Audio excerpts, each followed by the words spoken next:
তো আমরা গত পর্বে আমরা এ পর্যন্ত করেছিলাম, তাই না? অর্থাৎ আমাদের যে প্যারামিটার ছিল অ্যাকচুয়ালি, হ্যাঁ, এই যে আমাদের যে প্যারামিটার ছিল আমাদের ম্যাথডের, অর্থাৎ আমাদের কন্ট্রোলার ক্লাসের মধ্যে ম্যাথডের মধ্যে যে প্যারামিটার ছিল সে প্যারামিটারগুলো আমরা ধরেছিলাম। ওকে, ওকে, ফাইন। তো এখন ধরুন এই যে আমাদের যে এমবিসি ফোল্ডার আছে, ওকে, এখন যদি এমবিসি ফোল্ডারের মধ্যে অ্যাক্সেস করি আচ্ছা, এখানে দেখুন যে ইরোর দেখাচ্ছে না, আনডিফাইন ইন্ডেক্স 7, হ্যাঁ, 7 নাম্বার এখানে আনডিফাইন ইন্ডেক্স দেখাচ্ছে এটাকে। তারপরে আবার কি দেখাচ্ছে, ওয়ার্নিং ইনক্লুড, হ্যাঁ, এই যে কন্ট্রোলার ইনক্লুড করেছি 11 নম্বরে, তাই না?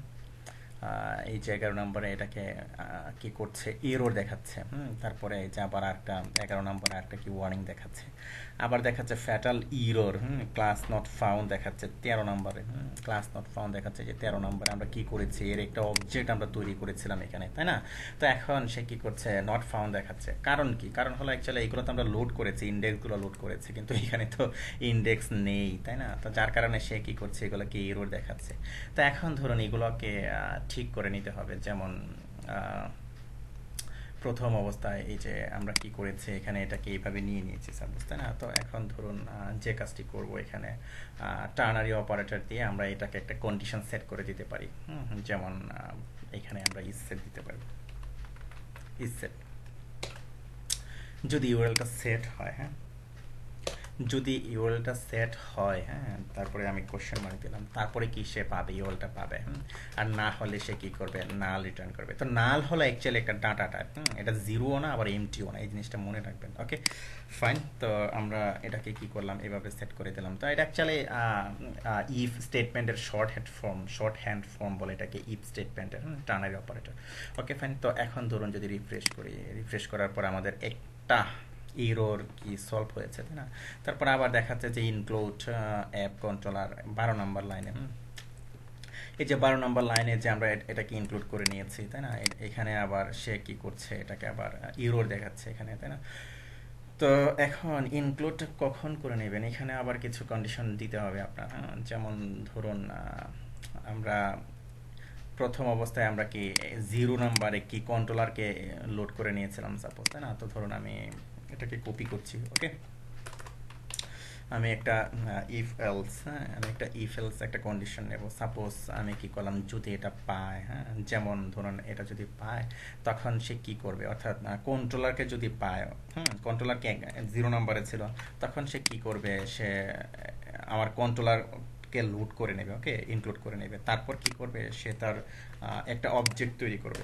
ওকে, অবজেক্ট তৈরি করবে। আর না হলে ধরুন এই যে এলস, যেমন এখানে ইফ দিলাম, তারপরে কি এখানে এলস দিলাম, তাই না? এলস ধরেন এখানে কিছু হবে, যাই হোক আমি এখানে দিচ্ছি না কিছু।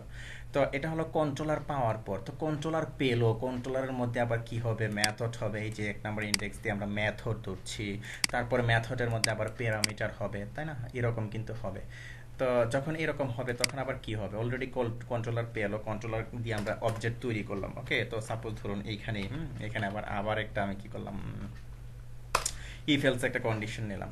আবার এখানে ইফ এলস কন্ডিশন নিলাম। তো এখন ধরুন আমি যদি প্যারামিটারটা পাই অ্যাকচুয়ালি, হ্যাঁ, মেথডের মধ্যে যদি প্যারামিটারটা পায়, তখন সে কি করবে, তখন সে এটাকে লোড করে নেবে।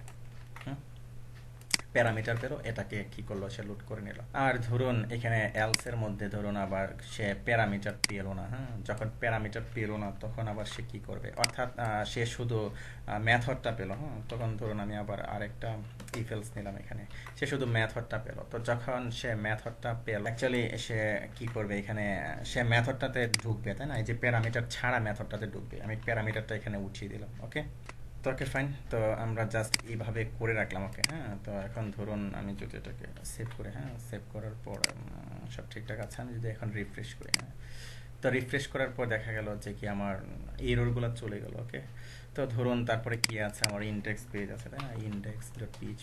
ইন্ডেক্স.পিএইচপিতে আমি কি করলাম, এখানে ঢুকলাম, তারপরে কোনো এরর দেখাচ্ছে না, তাই না?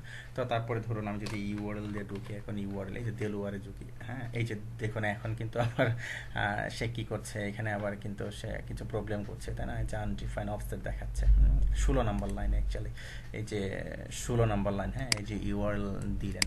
তাই এখন অ্যাকচুয়ালি যে কাজটি করতে হবে আপনাকে, এগুলো আসলে সব কিছু ইজ সেট করে নিতে হবে। ওকে, আমি সবগুলোকে সেট করে নিচ্ছি, যেগুলো যেগুলো আমি কি করছি এখানে ধরছি, হ্যাঁ আমি সবগুলোকে সেট করে নিলাম। তারপরে ধরুন এটাকে করলাম, তো এইখানেও আবার আছে, আমি কি করলাম এটাকেও আমি কি করলাম এখানে সেট করে নিলাম। ওকে, যদি সেট করা থাকে তাহলে সে পাবে। সেভ করলাম, তো সেভ দেওয়ার পর এখন যদি এটাকে রিফ্রেশ করি, হ্যাঁ আমার ইরোডটা চলে গেছে। তো এখন ধরুন আমি যদি আমার এমবিসি ফোল্ডারের মধ্যে যাই এখন, হ্যাঁ তো এখন দেখুন যে আবার সে কি এরোটা দেখাচ্ছে যে আনএবল টু ওপেন স্ট্রিম দেখাচ্ছে ইনক্লুড 14 নম্বরে দেখাচ্ছে, এখানে 14 নম্বরে একটা ইয়ে দেখাচ্ছে এটাকে। ওকে, তো এখানে আরও কিছু কাজ করতে হবে আপনাকে, হ্যাঁ যেমন যে কাজগুলো করবেন আপনি এখানে এই যে আমরা এখানে কি ইউআরএলটা নিয়েছি তাই না, সেট করে নিয়েছি ইউআরএল, তো হ্যাঁ তো এখন এটাকে একটা কন্ডিশন দিয়ে নিই। সাপোজ কি কন্ডিশন দেব, যেমন আমরা কি করছি যে আচ্ছা এই যে ইউআরএল এর মধ্যে রাখছি এটাকে তাই না, তো সাপোজ আমি এখানে লিখলাম যে ইফ,